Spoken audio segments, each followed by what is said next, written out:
영상으로 함께 예배하시는 모든 성도님들과 가정 가운데 하나님 평강이 함께 하시길 축복합니다. 우리 함께 말씀 보도록 하겠습니다. 열왕기하 17장 7절에서 8절 말씀입니다. 열왕기하 17장 7절에서 8절 말씀 한 목소리로 함께 읽겠습니다. 이 일은 이스라엘 자손이 자기를 애굽 땅에서 인도하여 내사 애굽의 왕 바로의 손에서 벗어나게 하신 그 하나님 여호와께 죄를 범하고 또 다른 신들을 경외하며 여호와께서 이스라엘 자손 앞에서 쫓아내신 이방 사람의 규례와 이스라엘 여러 왕이 세운 율례를 행하였음이라. 아멘. 우리 오늘 읽은 이 말씀은요, 열왕기 17장은 이제 북이스라엘 멸망에 관해서 기록을 하고 있습니다. 역사적 사건으로 북이스라엘 사마리아가 함락당한 그 사건과 더불어서 이 책을 기록한 하나님의 사람의 기자가 하나님 앞에서 이 일이 왜 발생하는지에 대해서 이제 설명을 하고 있는 게 열왕기 17장 말씀이 어떻게 보면 그 분열 왕국 이제 솔로몬의 아들 때 르호보암 때 나눠진 나라의 북이스라엘 남유다의 일종의 역사를 이제 마무리하는 한 단락을 이제 볼 수 있는 게 열왕기 17장 말씀인데요. 열왕기 17장 말씀 같이 한번 살펴보면서 하나님 섬기는 것이 백성으로서 하나님 백성으로서 합당하게 하나님 앞에 서는 자세가 무엇인지 이렇게 생각을 해보겠습니다. 먼저는 지난주에 이어서요, 이제 북이스라엘 마지막 역사 마무리 역사죠. 그 예후 왕조가 마치고 멸망당하기까지 역사를 간단하게 살펴보면요, 여로보암 2세 이후 이제 그 아들 스가랴가 왕이 되었을 때 이제 6개월 만에 살해당하고 예후 왕조가 끝나게 되죠. 그러고 나서 그 스가랴를 죽인 살룸이라는 사람이 왕이 됩니다. 열왕기하 15장 13절 보면요, 야베스의 아들 살룸이 사마리아에서 왕이 되어 한 달 동안 다스리니라 하는데, 전대 왕을 죽였는데 나름 그만큼 사실 힘과 영향을 가지고 있다라고 했는데 한 달 간신히 정권 잡고 그 다음에 또 살해당해서 왕이 교체가 됩니다. 므나헴이라는 사람이 그 다음 왕이 되는데요, 가디 아들 므나헴이 이스라엘 왕이 되어 사마리아에서 10년간 다스리며 열왕기 15장 17절 말씀에 그렇게 기록이 되어 있는데요, 이 므나헴이 이제 왕이 될 무렵 이제 그 북쪽에 있던 아시리아, 세계사에서 아시리아라고 성경에서 아수르라고 표현되어 있는 그 나라가 이제 점점 이제 제국으로서 영향력을 더 확장해 가던 그 시기였고요. 그 전에도 사실은 이제 그 아수르가 영향력을 가지고 있었죠. 살짝 그 아수르가 확장이 조금 주춤했던 시대가 여로보암 2세 시대였고요. 그래서 여로보암 2세가 요나 선지자를 통해서 하나님께서 말씀하셨던 것처럼 영토도 일부 회복을 하는 그런 일들이 발생을 하는데요, 그 아시리아가 다시 이제 확장을 더 큰 힘을 발휘해서 확장을 해가던 이게 이제 므나헴 때 맞물려서 이제 기록이 되어 있고요.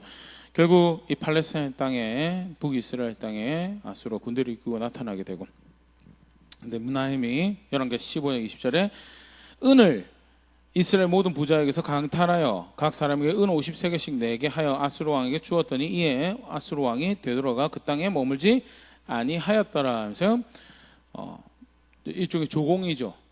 돈을 많이 줘서 이제 군대를 물리게 하고, 별거 아닌 것 같지만 결국 이렇게 해서 북이스라엘은 아수르의 종과 같은 나라가 되어버리죠.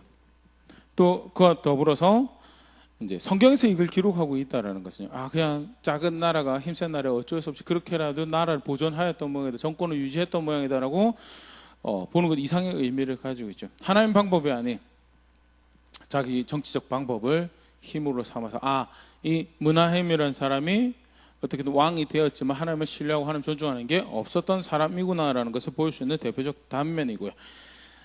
그렇게 해서 아수르의 굉장히 큰 간섭 하에 이제 나라가 떨어지게 되고, 므나헴은 그렇게 왕을 10년 동안 합니다. 그리고 므나헴의 아들 브가이아가 그 다음 왕이 되는데요, 2년간 다스리고 난 다음에 베가라는 사람에 의해서 살해당하고, 베가라는 사람이 이제 왕이 되죠. 열왕기 15장 27절 르말레의 아들 베가가 이스라엘 왕이 되어 사마리아에서 20년간 다스리며 하면서, 베가는 이제 이 아수르의 영향하에 있는 거에 대해서 거부감을 가지고, 그래서 이렇게 그것을 대항하려는 그런 마음이 있었던 사람이고요. 때마침 아람 왕 르신이 동맹을 만들자라고 이렇게 더 이상 더 확장하고 커져가는 나라에 대해서 우리가 힘을 연합해서 이제 전선을 꾸리자라고 했고, 실제로 아람 북이스라엘뿐만 아니라 이제 블레셋 같은 나라도 일부도 이제 참여를 하게 되는 그런 것들이 이제 우리가 성경에서 보일 수 있고요.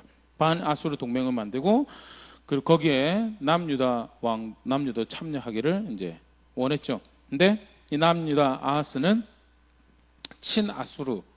친아시리아의 성향을 가지고 있던 사람이었고요. 그 동맹에 참여하기를 반대하죠. 그러니까 이 아람과 르말랴 아들 베가, 이제 아람과 북이스라엘 같은 경우에는 북에 있는 아수르를 이제 견제를 하려면 남쪽이 좀 평화롭고 우리가 한 마음으로 뭉쳐 있어야 되는데, 남쪽에 있는 남유다가 그렇게 않겠다고 하니까 일단 그럼 남유다부터 정리를 하고 우리가 동맹으로 아시리아를 견제합시다라고 그렇게 마음을 먹게 됐고요. 연합군이 남유다로 이제 쳐들어가게 된 그런 일이 발생을 합니다. 굉장히 큰 성남 파도 같은 군세가, 뭐 아람도 그렇지만 북이스라엘도 남유다보다는 훨씬 큰 나라였고요.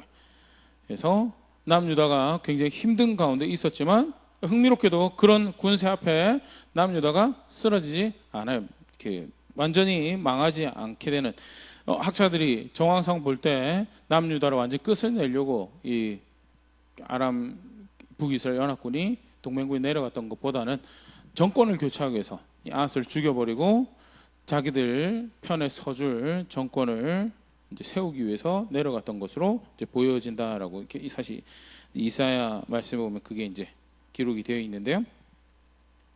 그럼에도 불구하고 그 뜻을 이루지 못해요.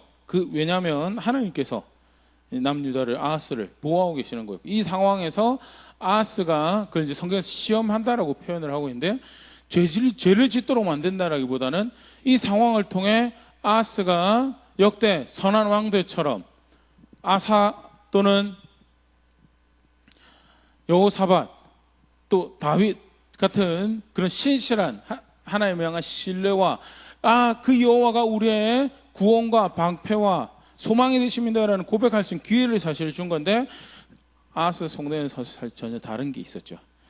하나님께서 선지자 이사야를 보내서도요, 격려하고 바른 선택을 할 것을 이렇게 말씀하셨는데, 이사야 7장 4절 7절이 사실 이 시대에 해당하는 말씀이었죠.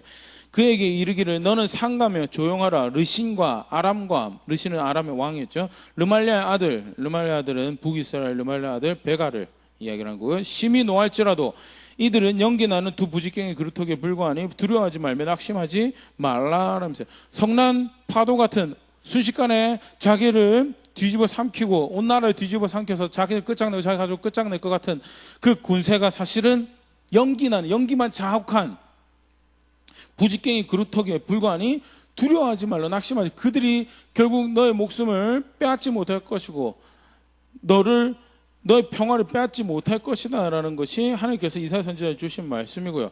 5절에 아람과 에브라임과 르말랴 아들 이 악함께로 너를 대적하여 이르기를 우리가 올라가 유다를 쳐서 그것을 쓰러뜨리고 우리를 위하여 그것들을 무너뜨리고 다브엘의 아들을 그 중에 세워 왕으로 삼고자 하였으나 주 여호와의 말씀에 이 일은 서지 못하면 이루어지지 못하리.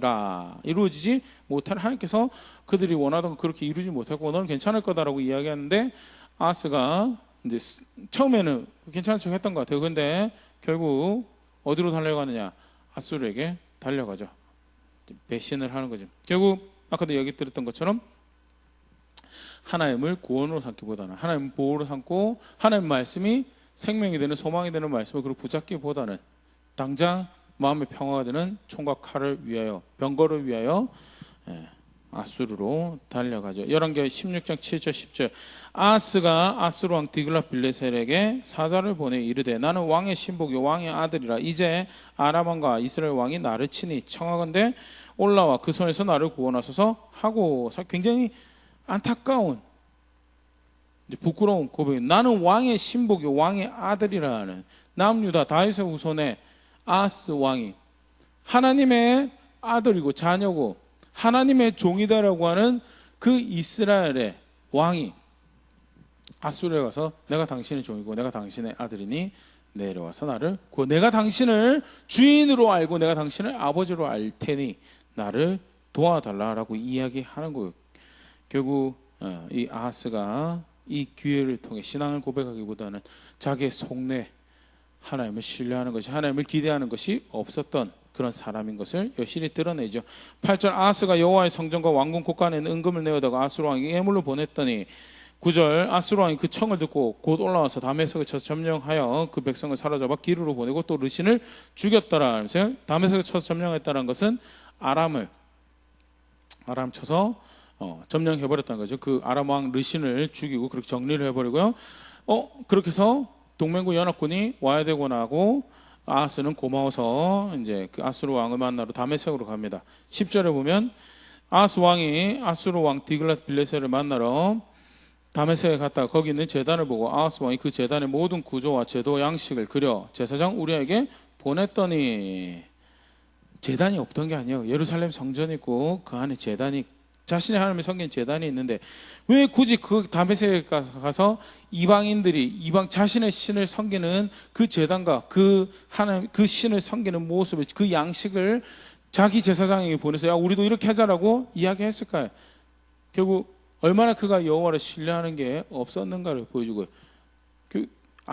이 여호와보다는 이 신이 더 우리에게 도움이 될 것 같다. 이 신이 더, 여호와가 조상들은 구원해냈을지 모르지만 지금 당장 우리에겐 구원이 안 되는 거고 이 신이 우리에게 새로운 구원이 될 것 같다라고 이제 간접적으로 고백하는 거죠. 결국 그래서 하나님을 떠나는 그런 선택을 하고요. 이제 그게 북이스라엘의 베가 이제 시절에 그런 일이 벌어져. 그 베가가 호세아에게 살해당해서요. 이제 호세아가 북이스라엘 마지막 왕으로 등극을 하고요. 열왕기하 17장 1절, 엘라의 아들 호세아가 사마리아에서 이스라엘 왕이 되어 9년간 다스리고요. 이제 정황상 아수르에 의해서 이제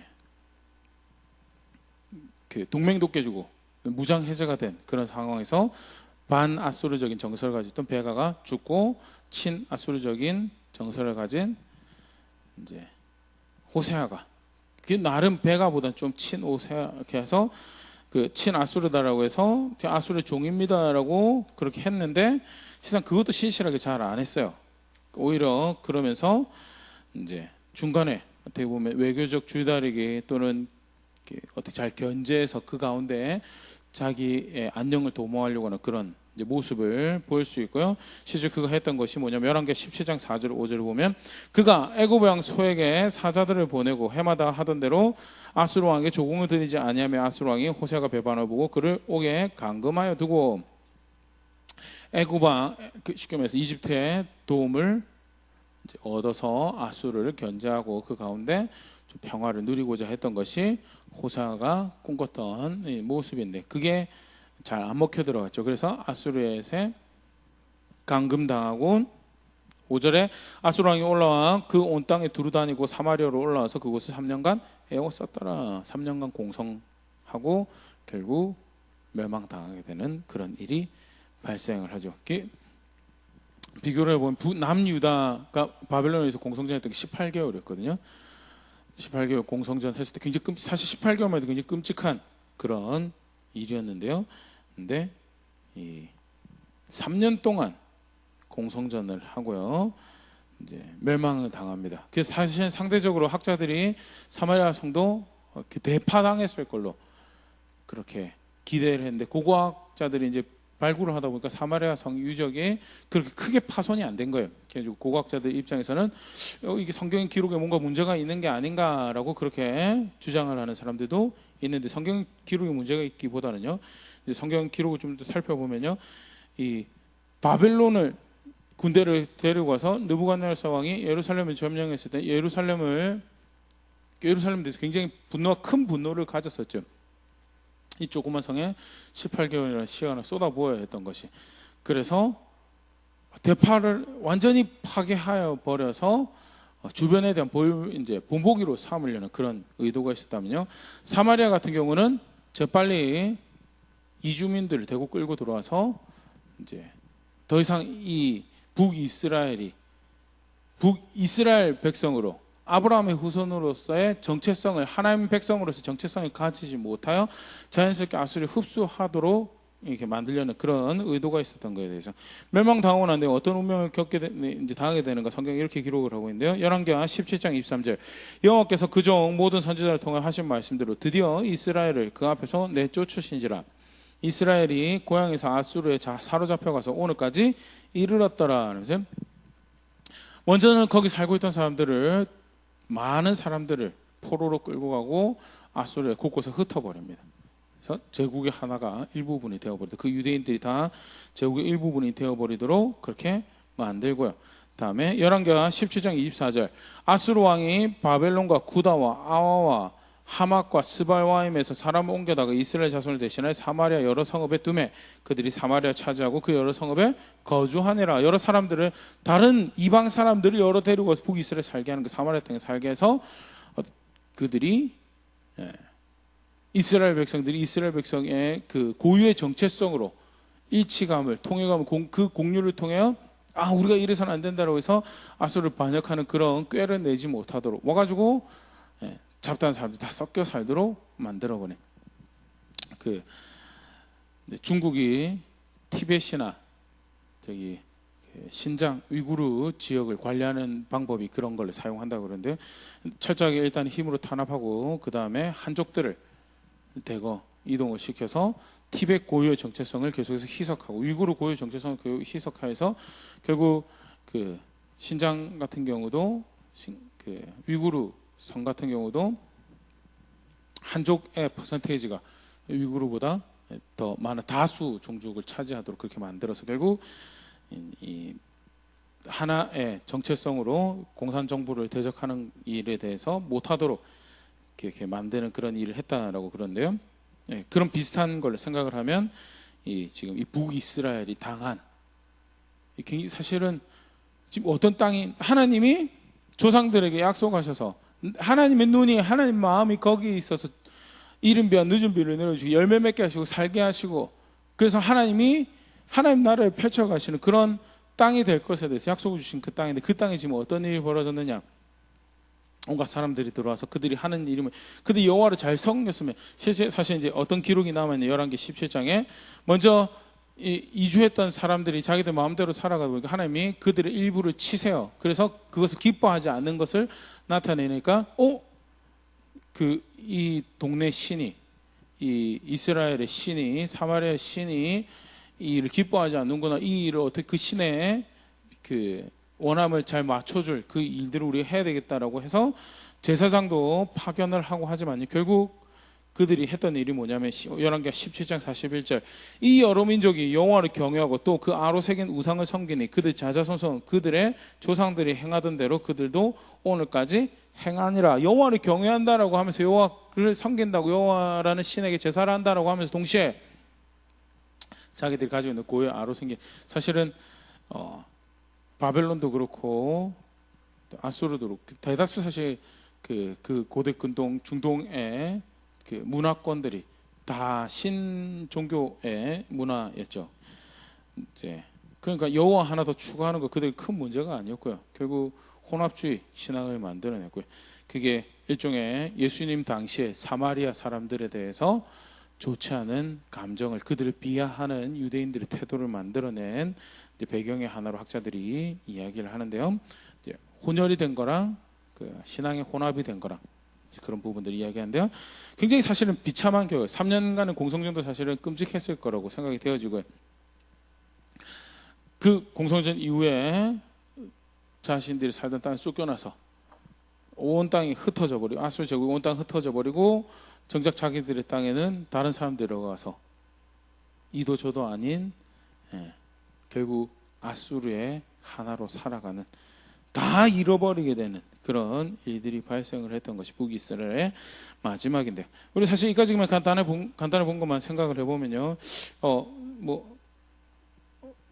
큰 나라 사이에 존재하였던 청나라, 러시아, 일본 구한말의 모습을 생각하면 그치 작은 나라가 큰 나라 사이에서 참 쉽지 않지 이렇게 외교적인 기술이 모자라고 그 가운데 지혜롭지 못했던 것이 결국 망했구나라는 그런 생각도 하기가 쉬운데요. 근데 성경은 그래서 망한 게 아니다라고 가르치고 있습니다. 크게 두 가지로 멸망한 이유에 대해서 열왕기하 17장에 이야기를 하고 있는데요. 하나는 다른 신을 섬겼다라는 것이고요. 하나는 그들이 하나님의 말씀을 버렸다는.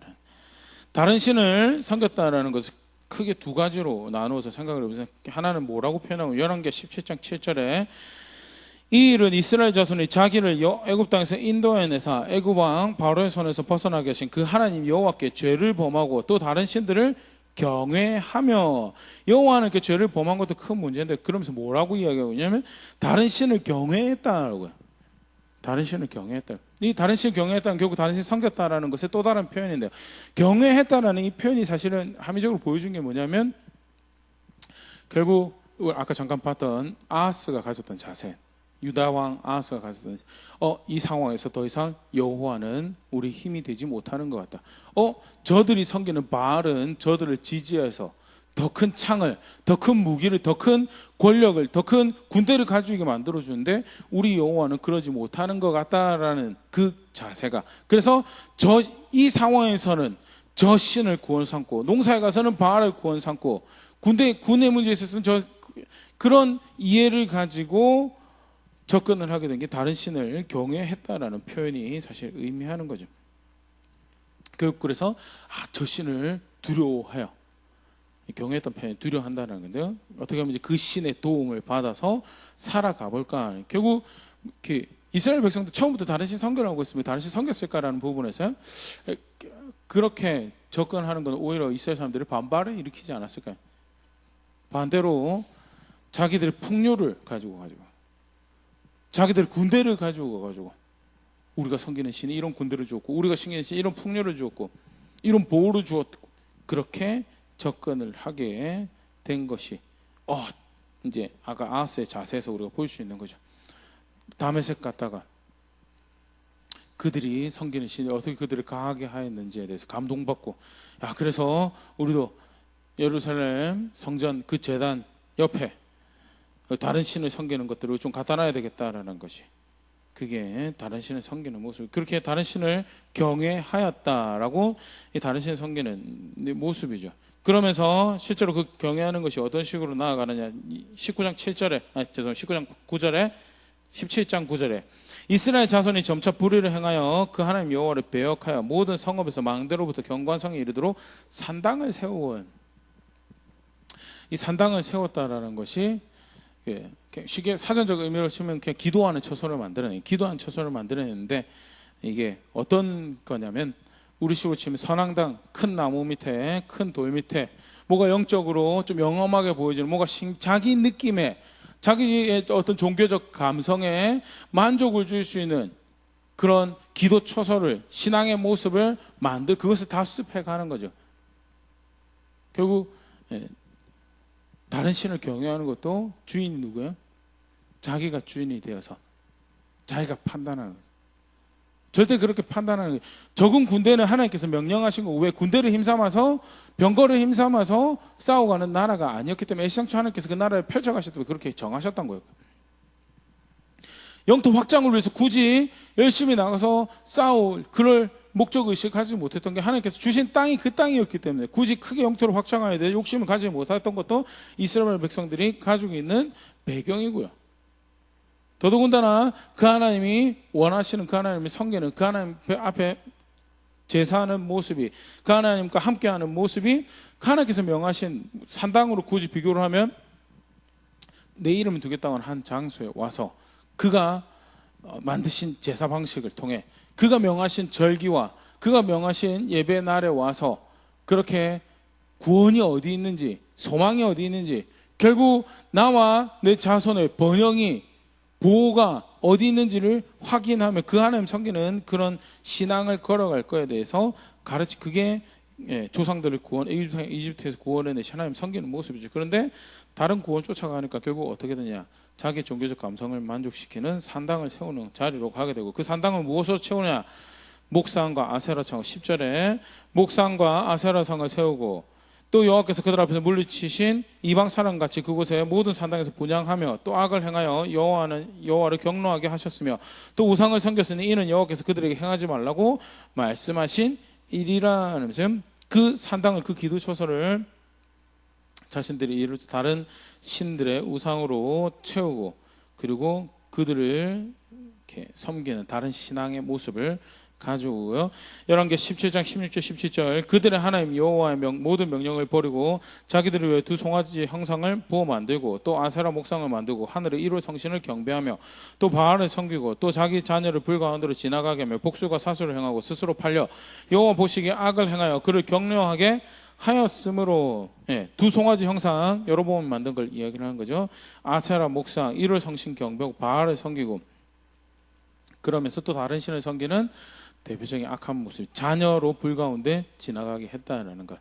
물론 자녀로 불 가운데 지나가게 했던 게 이제 몰렉을 섬기는 것을, 밀곰 또는 몰렉을 섬기는 그 제사 형태를 이야기하는 거죠. 표면적으로는 그렇지만 하나님께서 하나님 백성을 처음 디자인하시고 경영하실 때 너만 그 땅에서 살아가서 내 백성으로 존재하는 게 아니고 너 후손도, 그래서 예배할 때 모여서 예배 날에도 가르치고 절기할 때도 가르치고 모여서 함께 모일 때마다 가르치고 그들의 백성, 그 후손들의 마음에 하나님 경외하는, 결국 해를 비추시고 비를 내리시는 그 하나님과 바른 관계하는 그 자리에 자녀들이 있어서 주신 땅에서 장구히 살아가도록 하신 것이 하나님께서 하나님 백성을 하나님의 섬기는 백성의 자리에 두신 모습인데, 그걸 잊어버리고 자기 자녀들 데리고 와서 뭐하게 하느냐? 다른 신에게 드리죠.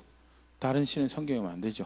다른 이 땅에서 가지는 만족들을 쫓아가는, 그것을 어떻게 보면 제공해 줄 것 같은 거짓 신들에게 가서, 거짓 신화에게 가서 자신의 삶을 의탁하도록, 그러면서 그 구미를, 그 욕심을 만족시키는, 아까는 산당이라는 표현이 등장했는데요, 복술과 사수를 행하였다라는 것이 17절에 표현이 되고 있는데요, 그게 다른 신을 섬기는 모양으로, 그 어떤 주석학자가 이 하나님께서 쭉 말씀하신 이스라엘 제목을 하나하나 이렇게 다 디테일하게 따지면 24개 정도 등장을 한다라고 하는데, 크게 우리가 지금 살펴보고 있는데요, 다른 신 섬기는 거다라고 할 때 우리가 그냥 쉽게 그래 다른 신 섬기면 아픈 거지, 근데 그 저변에 그 죄를 표현하는 모양에 등장하는 것들을 우리가 좀 같이 보면 무엇이 하나님께서 싫어하시는 신앙의 모습인가를 볼 수 있습니다.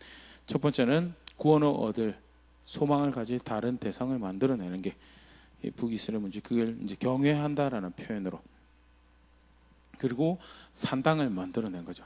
산당을 다른 종교적 감성을 만족시킬 수 있는 방법들. 하나님 섬기는 거예요. 예배하는 거예요. 철저하게 못 따라가는 거예요. 말씀 따라가는 거예요. 말씀 따라. 우리가 사실 이 말씀 앞에서 또 경각심 가지면서 우리가 바른 신앙생활을 하고 있는 점검해 볼 수 있는 좋은 이렇게 도전의 모습이 되는데요, 철저하게 자기 마음대로 산당 만들어내는 거 허용하지 않으셨습니다. 자기 마음대로 복수를 행하고 사수를 행하고 어떻게 하면 여호와라는 신과 접해 보일 수 있을까라는 다양한 그런 종교적 감수성을 만족시킬 수 있는 방법들 다 거절하셨어요. 하나님요, 하나님 말씀 쫓아서 하나님 예배하고 하나님 섬기고, 그렇게 하나님 말씀 순종하면서 하나님과 동행하는 것이 그게 하나님하고 함께하는 모습이다라고 가르쳤고요. 그렇기 때문에 산당을 만드는 것 철저하게 그릇된 모습이었고요.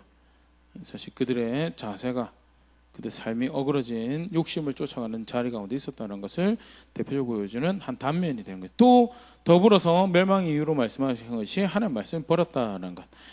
하나님 말씀을 버려버린 것에 대해서 열왕기 17장 8절은 이렇게 표현하고 있는데, 여호와께서 이스라엘 자손 앞에서 쫓아내신 이방 사람의 규례와 이스라엘 여러 왕이 세운 율례를 행하였다. 쫓아내, 내가 싫다고 한 거, 그거 아니다라고 한 거, 모세에게 말씀하시고 여호수아에게 말씀, 너 그 땅 들어갔을 때 그거 다 제거하라고 한 거, 그거를 어떤 자신의 즐거움을 위해서 받아들인 거, 자신의 감각의 만족을 위해서 가지고 들어오게 되고요. 더불어서 전때 왕들이 했던 잘못에 대해 그거 잘못한 거다라고 하는 거, 그거 가지고 들어와서 그거 따라가면서 뭐 하는 거예요? 하나님 말씀 버려버린 거예요. 열왕기 17장 13절 15절 말씀 보면요, 여호와께서 각 선지자와 각 선견자들을 통하여 이스라엘과 유다에게 지정하여 이르시기에 너희는 돌이켜 너희 악한 길에서 떠나 나의 명령과 율례를 지키되 내가 너희 조상들에게 명령하고 또 내 선지자들을 통하여 너에게 전한 모든 율법대로 행하라 하셨으나, 선지자들 하나님께서 이미 주신 법도 있지만 선지자 다시 보내셔서, 우리 계속 앞에 공부했었죠, 선지자 뭐 하는 사람들이었어요? 하나님 법으로 돌아오라고, 하나님께로 돌이키라라고 사역하던 사람들이었어요. 그들이 이적을 행하는 이유도, 불이 내려지는 이유도, 죽은 사람 살려내는 이유도 그거 보고 뭐 하라는 거, 하나님께로 돌이키라는, 그 이적을 행했다, 치료했다라는 것이 중요한 게 아니고 그 일종의 표적이죠. 뭐 하라는 거예요? 돌이키라고. 여호와는 여전히 이런 구원을 베푸실 수 있고 이런 소망을 주시는 하나님이신 거에 대해서 돌이키라라는 초청 앞에 14절, 그들이 듣지 아니하고 그들의 목을 곧게 하기를 그들 하나님 여호와를 믿지 아니하던 그들의 조상의 목같이 하여. 우리 아까 다른 신을 섬기는 모습에서는 두 가지 모습으로 그 신을 경외했다라는 거랑 그리고 산당 세웠다는 거 크게 봤었는데, 다른 구원 만들어낸 거, 다른 구원을 줄 수 있는 대상을 자기들의 이의를 쫓아 만들어낸 거죠. 이스라엘 백성에게는 여호와 하나님 한 분밖에 없는데 다른 구원을 줄 대상을 만들어내고, 그리고 그들을 쫓아서 자기들의 종교적 감성을 만족시킬 수 있는 산당을 만드는 것. 여호와의 말씀을 버린 건요, 14절 보면 그런 자세가 이렇게 표현이 등장을 하고 있어요. 목을 곧게 했다라고, 강팍했다는, 교만했다는 거죠. 그래서 그거 죽는 길이다, 그거 망하는 길이다, 그거 스스로 더럽게 하는 길이다라고 하는 것들에 대해서 받아들이지 않아요. 어떻게 해요? 일단 그거 해볼까? 나한테는 좋은 것 같은데, 나한테는 기쁨이 되는 것, 나한테는 만족스러운 것 같은데, 그러면 여호와 하나님의 말씀을 따르기보다는 벌이라는 것조차도 데리고 가서 취하고 돌이키라는 자리에 결국 돌이키는 길이 되지 않는 것이 목을 곧게 한 모습. 두 번째는요, 어떻게 여호와의 말씀을 버리느냐? 허무한 것을 쫓아 허망해졌다는 거예요. 15절에 여호와의 율례와 여호와께서 그들의 조상들과 더불어 세우신 언약과 경계하신 말씀을 버리고 허무한 것을 뒤따라 허망하며 또 여호와께서 명령하사 따르지 말라 하신 사방 이방 사람을 따라. 이제 허무한 것 뒤따라 허망해졌다라는 게 무엇을 의미하냐면요, 허영을 쫓았다, 허상을 쫓았다, 그런 표현을 가지고 있는데, 요한 1서 2장 16절에 등장하는 표현이 결국 사실 동일한 것을 이야기하고 있는데요, 이는 세상에 있는 모든 것이 육신의 정욕과 안목의 정욕과 이생의 자랑이니 다 아버지께로부터 온 것이 아니고 세상으로부터 온 것이라. 그것 쫓아간 거죠. 하나님 없는 이방 사람들이 살아가던 방식을, 그 허무한 것들을 쫓아가는 거예요. 대표적으로 육신의 정욕, 자기 마음의 생각에 원하는 것을 따르고, 안목의 정욕, 세상 유행 쫓아가는 거죠. 세상 사람들이 좋다고 하는 것. 이생의 자랑을, 어떻게 하면 이 세상에서 뭔가를 만들어내어서 이 세상의 칭찬을, 이 세상의 인정을, 이 세상의 사랑을 얻어볼까? 하나님 앞에 그게 뭐예요? 그게 허무한 거고요. 그게 허망한 거다라는, 그거 쫓아가면, 그래서 필연적으로 하나님 말씀 버려버렸다는, 목을 곧게 해서 하나님 말씀 버려버리고요, 허무한 것, 험한 것 쫓아서 하나님 없는 백성처럼 살아가서 에베소서에 말하는 마음과 육신을 원하는 것을 하고 세상 풍조 쫓아가는, 결국 그거 해서 하나님 말씀 버려버렸다라는 거예요. 그래서 망했다는, 그렇게 여호와 하나님 배신해서 그냥 아수르가 힘이 세고 어떻게 하다 보니 하나님 주신 장소가 운이 없어서 그 옆 동네라 가지고 그 나라가 확장할 때 부득이하게 어쩔 수 없이 다 잃어버리게 됐습니다. 그게 아니고요, 하나님의 뭐 때문에, 하나님은 충분히 거기서도 구해내실 수 있는 분이고 건져낼 수 있는, 그전에도 사실은 그렇게 건져내시고 인도하시고 살게 하셨지만 더 이상은 그들을 그렇게 할 수 없는, 그 악이 너무 관영하여서 너무 익숙해서 더 이상은 심판을 면하고 피할 수가 없는 그 자리에 이르렀기에, 그래서 그들이 벌받은 거다. 그들이 심판 앞에서 악하다라고 그 죄책을 감당하게 되는 것이고, 불의하다라고 해서 그 죄책을 감당하게 되는 것이다는, 굉장히 사실은 요한 열왕기 하에 이제 저자가 남유다에 대한 건 이제 그 뒷부분에 더 나오긴 하지만요, 북이스라엘 관련해서는 하고 싶은 이 기록자가 이 역사 안에서 하나님 어떠한 분이신가를 가르치고 또 하나님 길은 무엇인가를 다시 한번 일종의 쉼표처럼 이렇게 꼭 집어서 확인을 하고 있는 그런 내용이었는데요. 분명하게 이 말씀은 하나님의 백성이 우리에게 하시는 말씀이 하나 있습니다. 결국 사무엘상 2장 30절 말씀, 우리 사실 많이 생각해봤던 말씀인데요. 하반절을 보면 이런 말씀이 있습니다. 나를 존중히 여기는 자를 내가 존중이고 나를 멸시한 자를 내가 경멸하리라. 다양한 아스 경우도 그렇지만 다양한 역사적 시간 안에서 그들은 기회를 가지고 있었습니다. 확장돼가는 아수르가 시험하는 것 같은 그 상황이 사실은 결국 뭘 이야기할 수 있는 시간이냐. 여호와가 나의 구원입니다. 나는 여호와를 신뢰합니다. 그래서 그를 기다리겠습니다라는 고백을 만들 수 있는 그런 기회였고 시간이었고요. 그런데 그들은 그 기회를 자기가 죄를 짓는 하나님에 향한 신뢰가 없는 자신임을 고백하는 기회로 만들었고요. 하나님은 존중히 여긴 자를 존중하지만 멸시하는 자는 내가 경멸하십니다. 아무리 아브라함의 후손이고 약속을 가지고 있고 하더라도 그들이 나를 경멸하고 그것은 죄다라는, 나를 더 이상 구원으로 여기지 않고, 우리로 치면 뭘 구원 삼고, 돈 구원 삼고요, 학력 구원 삼고, 직장 구원 삼고, 그리고 그 욕심을 충족시킬 수 있는 신앙생활을 만들어가는 거죠. 그게 산당을 만들어낸, 금송아지 만들어낸 거죠. 그렇게 해서 다른 신 쫓아가고요. 결국 그런 원함과 그런 바람과 그런 갈증, 그런 기대를 쫓아가는 거다 보니까 너무 당연하지 하나님 말씀 버리는 거죠. 왜 그러냐고 이야기하면 목이 고다서 그렇대, 교만해서 그래, 강팍해서 완고해서 그렇대. 근데 별개의 것이 아니거든요. 아무것도 가질 것이 없는 노예고 종이고 거기서 이집트에 다 죽을 뻔한 우리였습니다라면 목을 곱게 할 수 절대 없죠. 거기서 우리를 구해내신 그 여호와만이 참된 우리의 구원이고 이 땅에 살게 하신 그 은혜가 정말 놀랍습니다라는 고백을 여전히 할 수 있는 거라면 목을 곱게 할 수 없죠. 다른 신 찾아가지 않겠죠. 결국 그 말씀 존중해서 살겠죠. 그런데 그거 잃어버려서 그렇게 여호와를 존중하지 않았던 결과다. 결국 신앙력, 하나님 존중하지 않으면요, 하나님도 우리를 존중하지 않을 거다라는 것.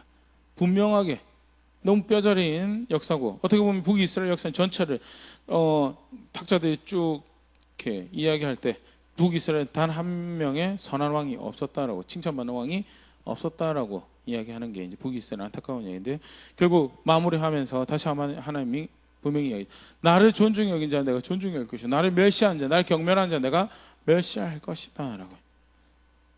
비록 그 장소가 저같고 우리는 하나님께 주시겠다는 땅이었다, 비록 그 대상이 아브라함의 후손이라 하더라도 나를 경멸히 여긴 자는 내가 경멸할 것이다 라는 것. 하나님은 그런 분이시다라는 것. 갈라디아서 6장 7절에 스스로 속이지 말라. 하나님은 업신여김을 받지 아니하시나니 사람이 무엇으로 심든지 그대로 거두리라 하면서, 이렇게 하면 하나님이 내가 하나님 사랑하는 것처럼 속아주시겠지. 이렇게 하면 내가 하나님 섬기는 것처럼 여러 가지 아름다운 미사 요구들, 여러 가지 프로젝트들 다 만들어낼 수 있습니다. 그런데 속이지 말라라고요. 사람이 무엇이든지 심든지 무엇으로 심든지 그대로 거둘 것이고요. 북이스라엘 심었던 열매를, 그들의 목이 고든 것을 심었던 것을, 허무한 것을 쫓았던 것을 심었던 것을 그대로 걷어내죠. 포로로 뿔뿔이 흩어져 가고 결국 정체성을 잃어버린 예수님 당시에 이제 사마리아 사람이라고 일컬어지는 사람들을 만들어내게 되는 결과, 너무나 안타까운 모습인데요. 다시 말씀 앞에서 나는 바른 길을 가고 있는가 한번 돌아볼 수 있으면 좋을 것 같습니다.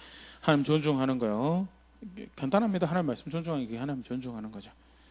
말씀에서 가르치신 하나님 목적 존중하여서 내 삶을 그리로 인도해가는 게, 그게 그 길이로 걸음을 옮겨가면 그 뜻에 순종하는 그게 하나님 존중하는 거예요. 굉장히 사실 복잡하지 않습니다. 어렵지 않습니다. 간단합니다.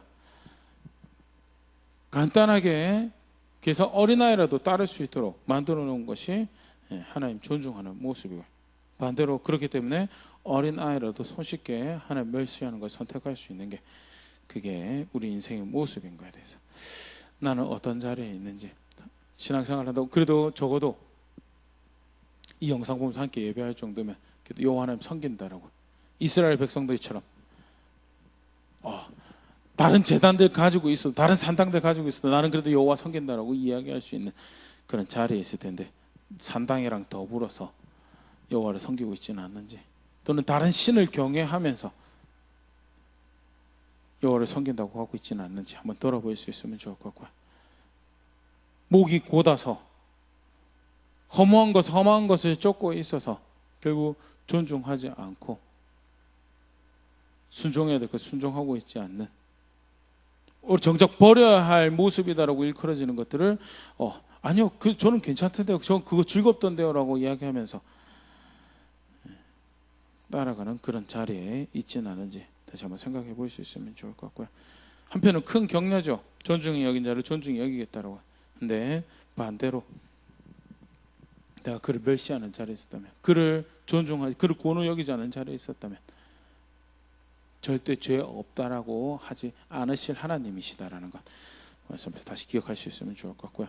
그러기 때문에 나도 살고 내 사랑하는 나의 가정, 나의 자녀들이 살길 하나밖에 없다라는 것 오늘 말씀을 분명히 할 수 있으면 좋을 것 같습니다.